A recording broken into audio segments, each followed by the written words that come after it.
কিছু কিছু খবর আসছে যে কিছু কিছু টাকার বিনিময়ে দাগিগুলোকে সামনে নিয়ে আসার প্ল্যান চলছে।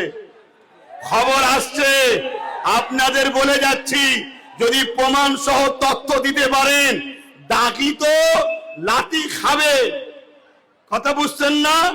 কিন্তু যে সামনে নিয়ে আসবে তারও কিন্তু মাপ নাই, তাকে জনমের মতো একদম ছেটে বার করে দেবো।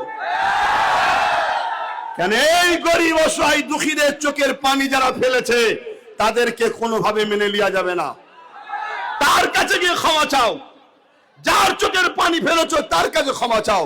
সে যদি মাফ করে দেয়, আমি আব্বাস সিদ্দিকী বা আমাদের কোনো আপত্তি থাকার জায়গা নেই। ঠিক না বেঠিক গো ভাই? কেন ইতিহাসে আমরা পড়েছি অনেক সাহাবা হুজুরদের ঘরে আবু জেহেল বাহিনীরা শহীদ পর্যন্ত করে দিয়েছে। এমনকি আমার নবী পাকের চাচা যান, তিনার কলিজা পর্যন্ত চিবিয়ে খেয়েছে। পরবর্তীতে সেই হিন্দার গোলাম ওয়াইসি তিনি কি করলেন? ক্ষমা চেয়ে তওবা করলেন, ইসলামের মধ্যে দাখিল করলেন।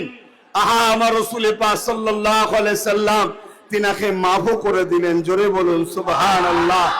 তাই যদি কেউ মাফি চায়, মাফি চাওয়ার সিস্টেমে আসুন, মাফ চান, ভুল হয়ে গেছে ক্ষমা চান। মানুষের কাছে অন্যায় করেছেন, ক্ষমা চাওয়া দরকার আছে না? না, ক্ষমা চাইলে তো আপনার দুনিয়াও ভালো, আখিরাতও ভালো হয়ে যাবে। কিন্তু মনে রাখবেন, তা না করে আপনি গুজুর কারোর সঙ্গে সেটিং এ যাবেন, মনে রাখবেন আপনার ইকুলও যাবে, উকুলও যাবে। হয়তো ধরতে একটু দেরি হবে, কিন্তু মনে রাখবেন টাকাও যাবে আর সেটিংটাও যাবে। কেন? মনে রাখবেন এই দলের মাথাতে, বুঝতে পারছেন তো, জাতা লোক বসে নেই। আমি হুজুর হতে পারি, কিন্তু কন্ট্রোলও করি আমি, এটা মাথায় রাখবেন, খেয়ালও রাখি। কথা বুঝে আসছে তো নাকি?